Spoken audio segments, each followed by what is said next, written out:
راستے میں سے گزرنے والے کیا باتیں سوچیں گے کہ یہ کون باتیں کر رہے ہیں، اس طرح تو بہت ہی غلط تاثیر پیدا ہو جائے گا۔ اس لیے بہتر یہ ہے کہ چھت پر بیٹھ کر اور اونچی آواز سے بات کرنے کے بجائے تم دروازے سے باہر کھڑے ہو کر تقریر کرو اور وہ دروازے کے اندر کھڑے ہو کر سن لے۔ پردہ تو ہوگا ہی صحیح۔ چنانچہ اب وعظ و نصیحت شروع ہو گئی۔ کچھ عرصہ تک اسی طرح معمول رہا۔ اس کے بعد شیطان نے پھر برسیسا کے دل میں خیال ڈالا کہ تم باہر کھڑے رہ کر تقریر کرتے رہو، دیکھنے والے کیا کہیں گے کہ پاگلوں کی طرح ایسے ہی باتیں کر رہا ہے، اس لیے اگر تقریر کرنی ہی ہے تو چلو کواڑ کے اندر کھڑے ہو کر لیا کرو، وہ دور کھڑے ہو کر سن لیا کرے گی۔ چنانچہ اب اس نے دروازے کے اندر کھڑے ہو کر تقریر کرنا شروع کر دی۔ جب اس نے اندر کھڑے ہو کر تقریر کرنا شروع کی تو لڑکی نے اس کو بتایا کہ اتنی نمازیں پڑھتی ہوں اور اتنی عبادت کرتی ہوں۔ یہ سن کر اسے بڑے خوشی ہوئی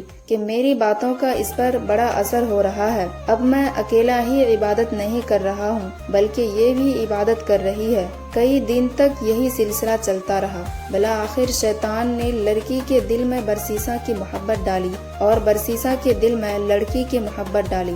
چنانچہ لڑکی نے کہا کہ آپ جو کھڑے کھڑے بیان کرتے ہیں، میں آپ کے لیے چارپائی ڈال دیا کروں گی، آپ اس پر بیٹھ کر بیان کر دیا کرنا اور میں دور بیٹھ کر سن لیا کروں گی۔ اس نے کہا بہت اچھا۔ لڑکی نے دروازے کے قریب چارپائی ڈال دی۔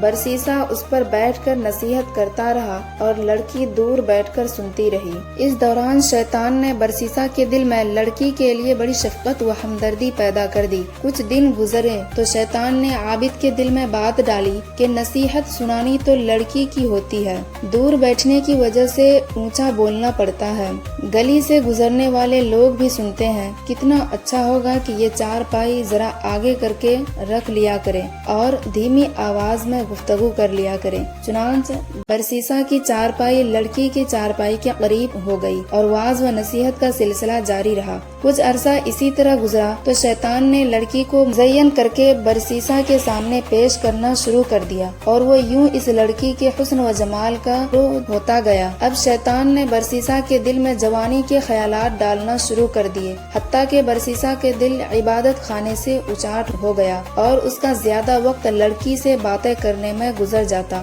سال گزر چکا تھا۔ ایک دفعہ شہزادوں نے آ کر شہزادی کی خبر گیری کی تو شہزادی کو خوش خرم پایا اور راہب کے گن گاتے دیکھا۔ شہزادوں کو لڑائی کے دوبارہ سفر پر جانا تھا، اس لیے وہ مطمئن ہو کر چلے گئے۔